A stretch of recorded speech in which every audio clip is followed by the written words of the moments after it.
Good afternoon. On this second day of December, I'm Mayor Diana Broderson, and welcome to our city. We're glad that you joined us today.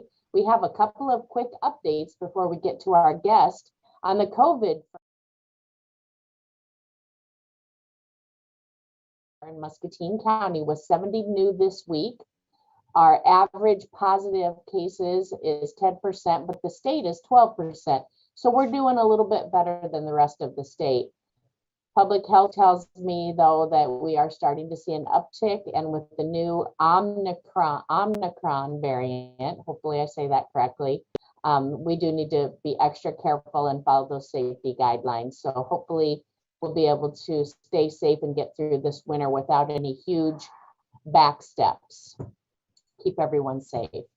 Next, I'd just like to remind you, there's a lot of stuff that's happened in Muscatine right now, and we're going to hear a lot of that from our guests. But also, I wanted to remind everyone about the Holiday Stroll tomorrow. It's called Jingle and Mingle this year. It's going to be from 5 to 8:30 downtown. We're going to kick off with a tree lighting ceremony. We'll be at First National Bank right at 5:30. I need your help getting that tree lit, so I hope you can come join us. And then there are a ton of activities going on throughout the Holiday Stroll this year. Miss Louise dancers will be in the Sherman Williams window dancing as usual. You can get free pictures taken with Santa at Tiny's Tunes. And Anna and Elsa are going to be at Pearl City Media. MPW is going to be giving away calendars for 2022, which we're going to need very, very soon. And they'll have their lighted truck there. There's going to be hot chocolate around and all kinds of fun things. And you won't want to miss the huge Salvation Army Red Kettle as we work through the Red Kettle campaign and try to make sure that all the needs are met for everyone in Muscatine for the coming year. So with all of that being said, we have other wonderful things going on in Muscatine right now. And one of the primary ones is at the Muscatine Arts Center. So please join me in welcoming Melanie Alexander from the Muscatine Arts Center. Hi, Melanie. Hi, I was on mute. Yeah. Sometimes it switches over on its own, like it's got its own mind, but yeah. Welcome. No, thanks for having me on. I appreciate it. Oh, absolutely. Tell us about this Lego exhibit. Yeah, it's huge in a lot of ways. It's an exhibition. It's a national traveling exhibition with featuring the work of Sean Kenny, who is a Lego brick artist. So, we talk about his pieces as being sculptures. This particular exhibition is it's called Nature Connects. So it's all about animals and animal habitats and talking about, each panel that goes along with each sculpture includes information not just about how many bricks were used to make it, how many hours it took to build, but also whether, the animal that's depicted in it, if it's endangered or that type of thing. And there's some sort of, each panel, kind of covers a little different area, but some of them do hit on, how to be more sustainable and how to protect animals and that. So it's got some great messaging, but the sculptures themselves are just, spectacular and so fun for people of all ages. I can't wait to get there. We're going to take a couple of our grandkids and go see it. I mean, I love the theme. The Nature Connects. I think it's just perfect. It reminds me of the Halloween hike and all the different things that we do with Discovery, and that's right on board with what everybody's talking about right now, making sure that all of our animals are safe and their environments are safe. Right. It's kind of a nice follow-up to the Alteration Sustainable or the Solutions to Climate Change by Nancy Judd. So those were the dresses and other sort of garments that were made out of garbage or recycled repurposed materials that also kind of talked about how to lessen our environmental impact. So we hosted that and it just closed in October. So this is kind of a nice, more maybe family friendly follow up to it. So sure. And in a fun way. Yeah, absolutely. And there is a station where you can actually build with Legos while you're here. So the kids are enjoying that as well. I bet. And there's just so much to cover.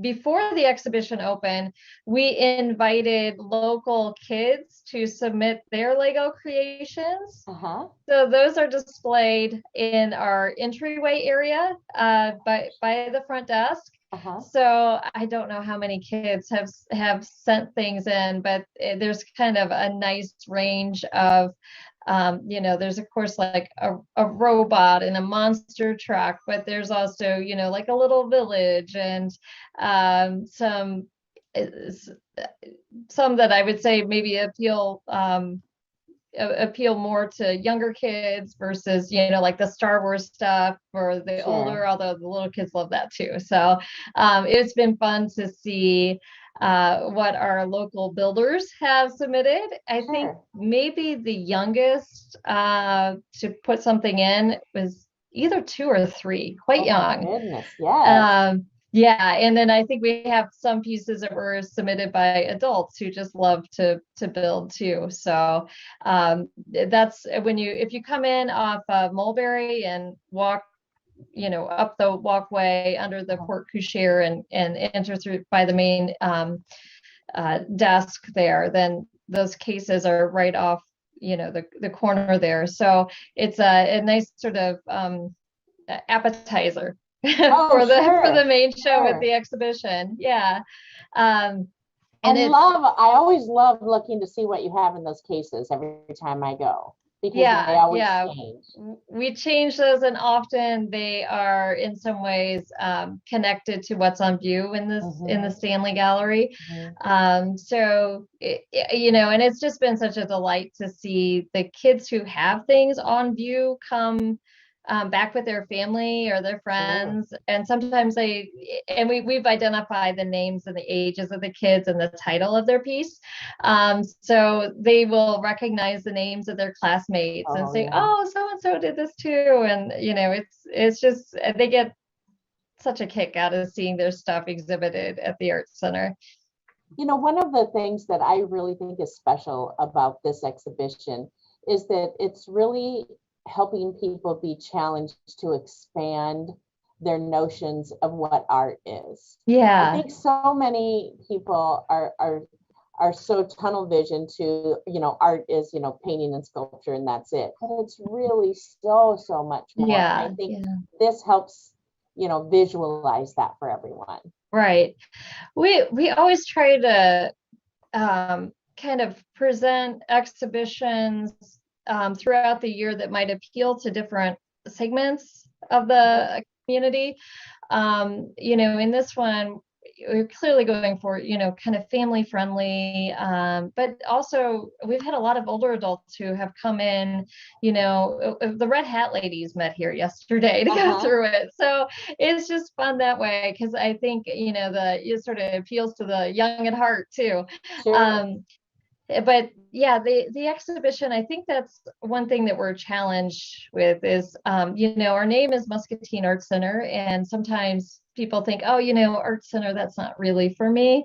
But the types of exhibitions that we host and present, I think I'm not saying that every exhibit is going to appeal to every Mhm. person, but I think if you look at what we offer throughout a year, there's Oh, something that should appeal to, everyone. at least one thing that will appeal to most people.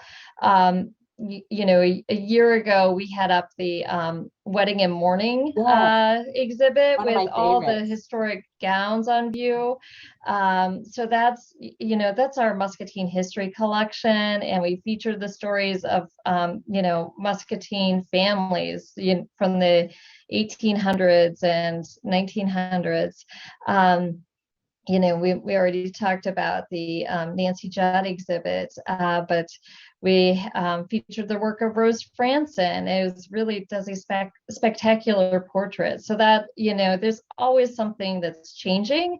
Mhm. Um, prior to COVID, we were presenting about 25 or so exhibitions per year. Now, some of them would be maybe smaller displays, and there's some that are in the historic house.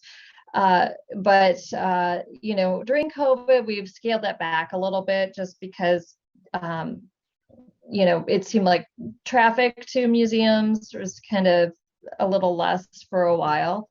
The Nature Connects exhibit has been a nice rebound from sort of that slower pace, but even this year and looking into sort of next year, we'll offer about 20 exhibits, which is quite a lot for our small staff. Sure. We try really hard to find a balance between the fine art types of exhibitions and the things that are going to appeal to families, and then the people who really love Muscatine history. We've done a lot of in-house exhibitions over the years. We worked with the Muscatine Fire Department several years ago to do an exhibit on the history of the fire department, and then we did Muscatine Railroad history. So it's and Charlie Harper and his bike collection. Yes. So, if you're maybe a little concerned about showing up to an art center, I would say we're probably not what you expect. I agree. Yeah. And pleasantly so, because everybody's welcome. Yeah, and it's made to feel comfortable. It doesn't feel like it's only for hoity-toity people.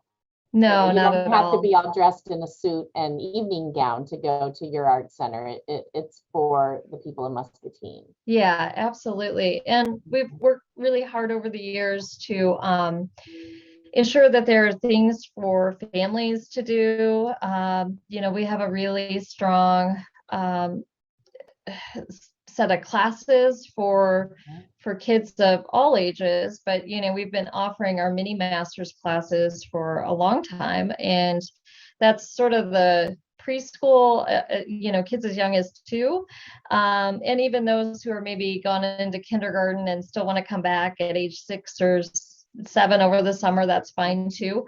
But we offer those free of charge. So we've tried to kind of eliminate some barriers so that people do feel like they can come and enjoy a class. And then we developed the hands-on room called the Learn to Look Gallery up on the 2nd floor of the historic house. And there's lots of hands-on things for kids to do in there. There's lots of wonderful books too, and a nice cozy little sofa you can cuddle up and read a book. There's toys to explore. So, and now is a great time for families to visit, not just because of the Lego exhibit, but we're decorated for the holidays. And, the tree in the front parlor is always spectacular. There's wonderful historic ornaments from our permanent collection that are on view. But then under the tree, there's all of our historic toys, or I should say an assortment of our historic toys. And we just got in a donation recently of these really funky vegetable dolls. So they're sort of like pre-Veggie Tales, I guess. There's like a carrot-headed thing with body and arms, and they're I'm trying to think how old they are. They're probably about 100 years old. Oh, goodness. So those are under our tree right now. So if you want to see a weird radish headed doll from 100 years ago, there's always so many things to explore. And the holidays is just a nice time to visit with. If you come with a group of people from different age ranges, there's a little something for everybody. So, and if you come in the evening with the tree lit up, it's just so nice and warm, and cozy, yes. So how long is the Lego exhibit going to be up? It's on view through February 20th. Good. So we've got a couple more months. Yep. And that's nice that it's going to be up while the kids are on Christmas break. Yeah, absolutely. And we've adjusted our holiday hours a little bit to accommodate people. So, um, usually we would be closed the Friday after Thanksgiving because that's a day when the city observes that as a holiday. But this year we decided to be open, and it was a good thing we were because I think we had over 150 people in that day. Wow. Just walk-in visitors. And, since the Lego exhibit has come up, there have been days where, it's not uncommon to have 60, 70, 150 people come through. Wow. So, and that's not including the school groups that we're seeing right now. So Sure. it's really great. And then speaking of holidays, before I forget, or the city would be observing December 23rd as a holiday, but we are open that day from 10 to 2. And then on December 31st, that would ordinarily be a city holiday as well. And we'll be open from 10 to 2 on that day. And we will be closed on January 1st. And then I think January, and then we'll be open on January 1st, I think is a Saturday. But we'll be open on that Sunday, January 2nd. So there's plenty of times when, if you've got family who are coming into town or just kids who are looking for something to do. Yeah. So how many people have came through so far? I haven't added it up. I've just sort of spot checked. Now the exhibit opened on November 16th, so it's been open for about 2 weeks at this point. Not 2 weeks and a couple days. And already I think we've seen maybe every class from Jefferson. Wow. We just had first graders leave the building about 20 minutes ago. So, and they were, full of energy and excited to see the Lego exhibits. And we love having the kids come, especially, then we might see them a day or two or a week or two later with their family. So that's, and then they get to be the tour guides, and that's we all get such a kick out of that. And that's one thing that's really nice about offering this free of charge is that, those kids are absolutely welcome to bring their families and maybe even meet up with other families and their friends here, because there is no admission. They don't have to worry about whether or not their family. What a gift. What a great gift to the community. Yeah. So it's been, really, really rewarding that way. And I know we've got Franklin, I think most classrooms, maybe all classrooms from Franklin lined up. I think they're coming very soon, maybe in a week or two, before the holiday break. And then I know we've had quite a few homeschool groups come through, some homeschool group even from out of town. And then we've had some youth organizations like Big Brothers Big Sisters line up, in events here. So we're seeing a lot of interest in, field trips and special programs and events. So it's been great. I'm glad. I'm so glad that it's turning out so well. You were just saying that you've been working on bringing this here for 3 years. My goodness. Yeah. So I think the staff, several members of the staff saw the exhibition before we booked it.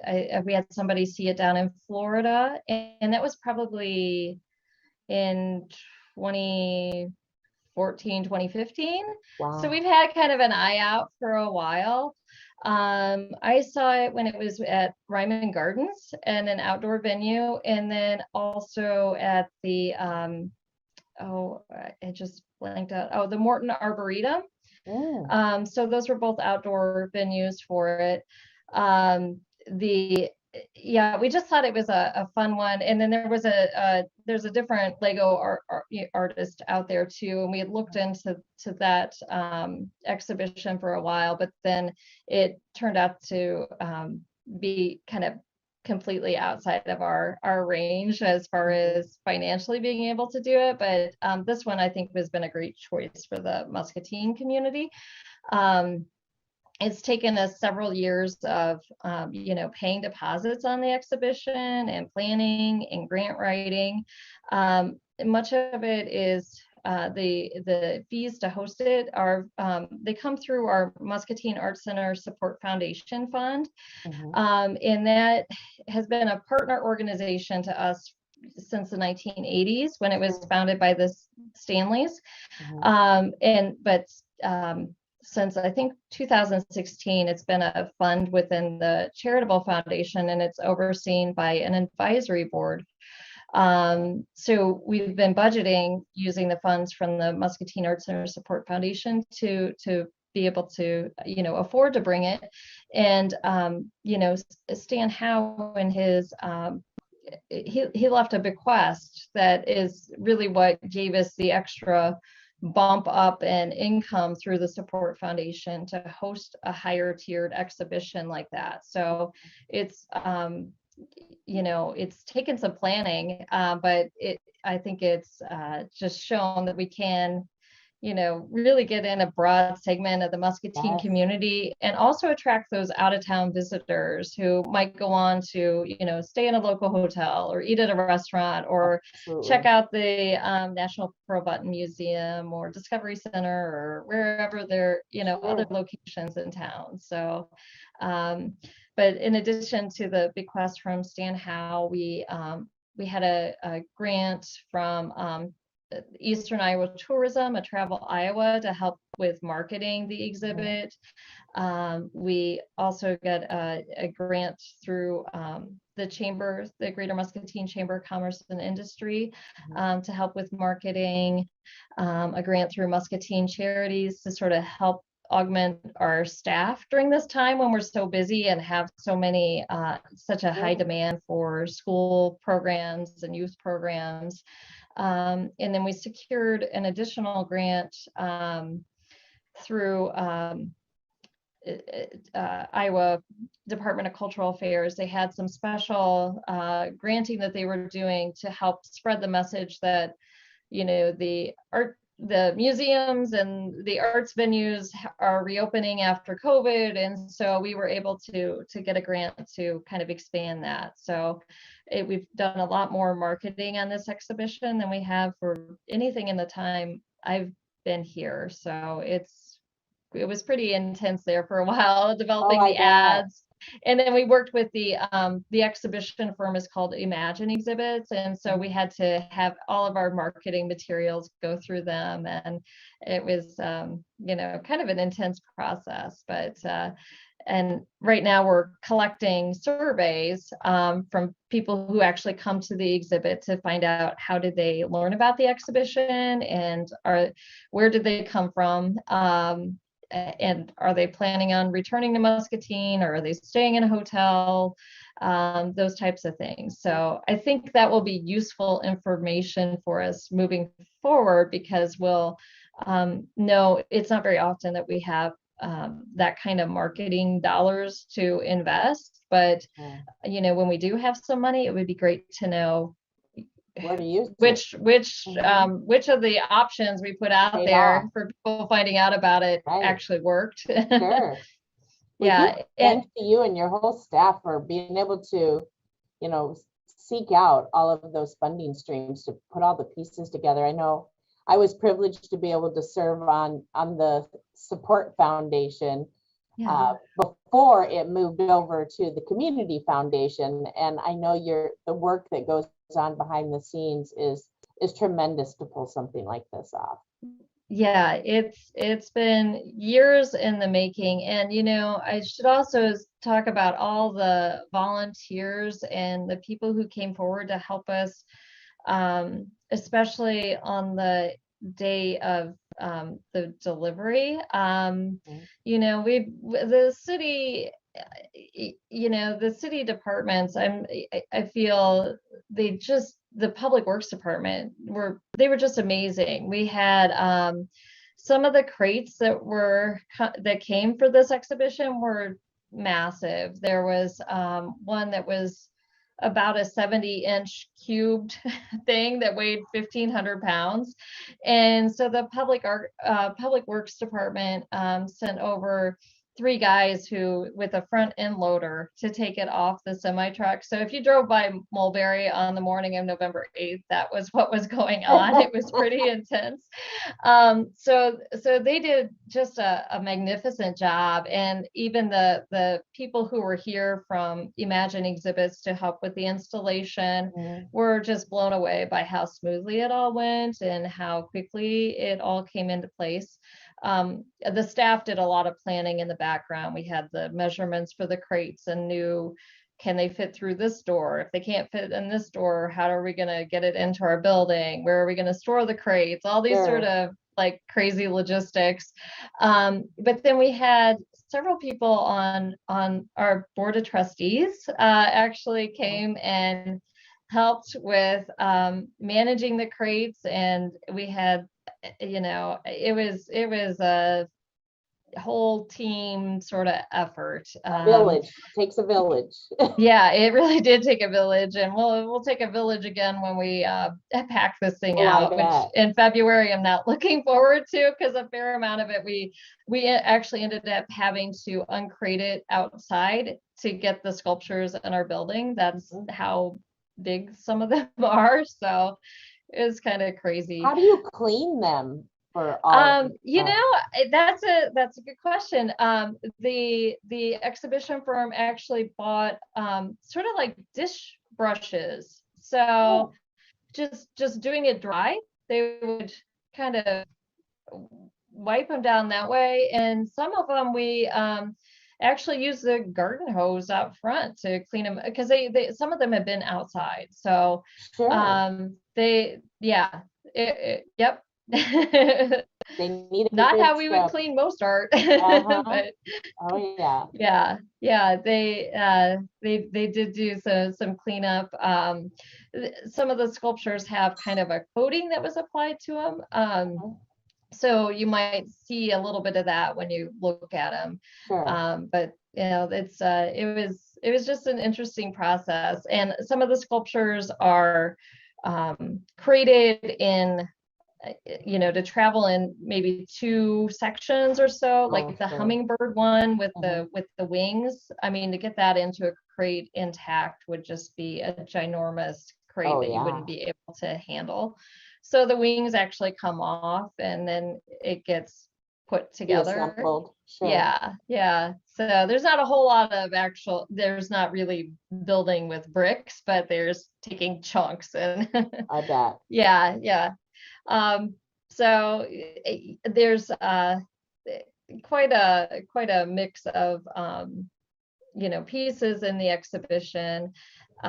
This particular exhibition, Nature Connects, there's a few different options that have been traveling around the country, and sort of based on the limitations of our buildings are really the size of our doorways, made a difference for which pieces we could take in. But I think we still got a nice mix. So there's a huge praying mantis. There's a fox with 2 rabbits.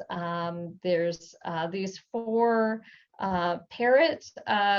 They're more like they're sort of more 2-dimensional frame pieces that hang on the wall, but they're really vivid, and when you see them in person, they're pretty impressive.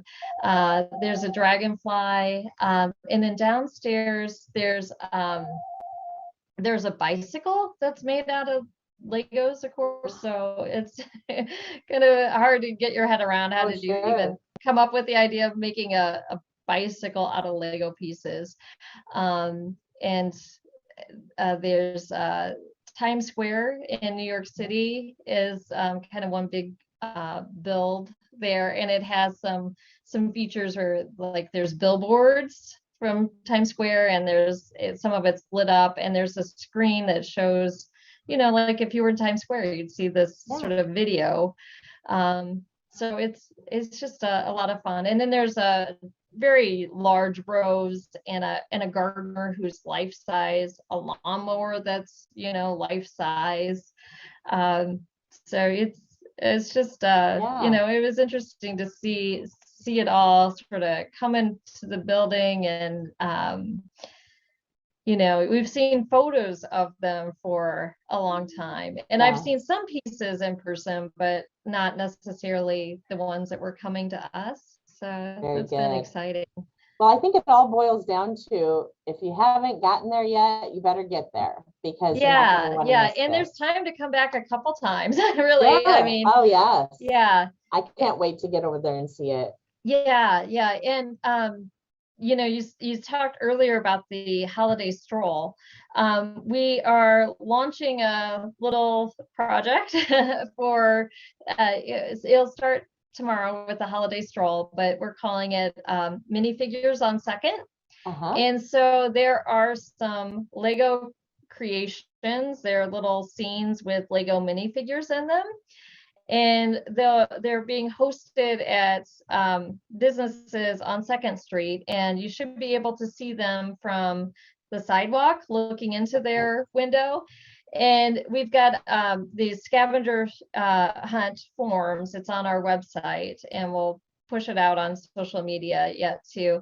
So between now or tomorrow and January 3rd, if you locate all 10 and tell us which business is hosting which one, then you get entered into a drawing for a $50 gift card. How fun. Yeah, so they have some sort of fun titles. There's I don't know which one Chad has pulled up, but there's one like the epic battle. There's another one called Girl Power. There's a polar research station and a dance party. So it's just something that, when you're out downtown, either shopping or at the Holiday Stroll, keep an eye out for the minifigures. And, maybe if you're a parent and trying to do some holiday shopping, it might keep your kid a little Busy a busy little. doing something else while you're, That's right. hitting the And a fun shops. thing to do over holiday break also. Yeah, Yeah. absolutely. So Oh, no. yeah, and we do have a couple of special events this year. We have a couple of ornament workshops taking place in our studio. Actually, the first ornament one is tonight at 5:15. We have our Thursday night makerspace, and they're making Christmas ornaments from 5:15 to 6:45. We ask people register for that though, so if anybody is interested, maybe call. And then on December 5th, we're doing button Christmas ornaments with Vita Baker. And then actually this Saturday on December 4th from 1:30 to 3:30, you can drop in and attend Living Proof Exhibit is a partner of ours. They provide art therapy for people who have been impacted by cancer. So whether you're, a survivor, or you have a family member, or you're a caregiver, so that's sort of their target audience. But they are actually stamping with Lego bricks to make art, and we have some other things that they're doing during that. But that's a free thing. You don't have to register for it. You can just stop in anytime at the Arts Center from 1:30 to 3:30 on December 4th. And then we've got an event called Santa Rama on Sunday, December 12th from 1:30 to 3:30. And that's another sort of drop-in event. And that's all sort of Santa related crafts. And that's with Julie Lear. So lots of people know her from her library, but she also does programs for us. And Julie is also doing the gingerbread house workshops. That's on December 11th, but that might actually be booked. I'm not sure. I know the first one at 1:30 is completely full. maybe the one at 3 might have an availability. I'm not sure. And there is a charge for that because you get your gingerbread and all the things to decorate it. That one is, I think, $10. So a lot of our kids events are free. That's one that, there's a huge amount of labor and costs that go into making gingerbread from scratch. So did you want to say a couple words before we end about the public art voting? Oh, sure. Yeah. So we have announced the 3 concepts for the public art. So this is a project that's being overseen by the Public Art Advisory Commission, and I'm one of 2 city staff liaisons to that advisory commission. So about a year ago, we announced a request for qualifications from artists in Iowa and in neighboring states to do, who had potential to do a piece for the center of the roundabout at Mulberry and 2nd. And so earlier in 2021, the Public Art Advisory Commission selected 3 artists who then worked on concepts specific to Muscatine and our roundabout. And so we have now those 3 concepts, and you can vote for them. There's a Survey Monkey available online. You can also go vote in person at the library and the art center and at Sunrise Galleries. So that goes on through January 10th. The artists are Greg Mueller, Daniel Miller, and Nathan Pierce, and 3 very different ideas, but also 3 ideas that connect back to our location on the Mississippi River. So I saw pictures of them on Facebook. Yeah. I think on the city's page and the Arts Center page. Yeah. Yep. And if you want to actually have your vote included, then you need to do the Survey Monkey or the paper ballot in person. So it's fine if people want to share what they like or don't like on social media, but you have to, we're not tracking that. It's hard to capture all those and different, so it's the Survey Monkey to have that included. So yeah, and there was an article, I think, in I'm trying to remember which I think the Journal already ran it. I can't remember. The Journal did, yes. Yeah. I mean, there was a press release that went out and everything. So yeah, we just encourage people to participate. The Public Art Advisory Commission, we'd like to see Muscatine have public art projects more frequently. So this isn't intended to be sort of like a one and done and we're not touching it in 10 years. This is one project that we hope, several more to come in the not so distant future. So, and then the Fairport Fish Hatchery the Friends of Fairport Fish Hatchery completed their mural project on the retaining wall at Hauser and Hershey. So that's available for people to look at too. So interesting connection with covering some of the biology around the host fish and the mussels for the button industry and the Fairport Fish Hatchery's history. And so another piece of sort of Muscatine history that translated into public art. Yes. Yeah. And that'll be neat. I've gotten to hear them speak several times and it's very interesting. The hatchery. Yeah. And Janet Hoops was the artist on that mural. So, I hopeful that we'll have some other mural type projects that come forward in 2022. So yeah, there's just lots of moving pieces. Lots going on. Yeah. Well, thank you so much. And thanks for putting this all together. I can't wait to see it. I know there's a lot of folks talking about taking their families out there. And I know adults who are going without kids. Yeah, absolutely. Yep. So thank you so much. Yeah, thank you. Yeah, be sure to make your way here and also look out for those minifigure scenes on Second Street. Absolutely. Down at the stroll and then after. Sounds great. All right. Well, Thank thanks, you. Melanie. Well, please know that next week we're going to have Kelsey Stafford on, and she's with Muscatine Parks and Rec Department, and she's going to talk to us about the Festival of Lights that is going to be starting tomorrow at Weed Park. Very, very excited for that project also. So much going on right now. You can't hardly keep your calendar clear. So for those looking for things to do, there's a ton of it out there. Tonight we have a Muscatine City Council meeting, hybrid style. You can come in person or you can join online. You can find the log on the City of Muscatine website on the agenda. Big thanks to Melanie and her whole team for helping put this project together for us at the Art Center and for joining us today. I hope you all have a great rest of your day and join us next week here on Our City. Thank you.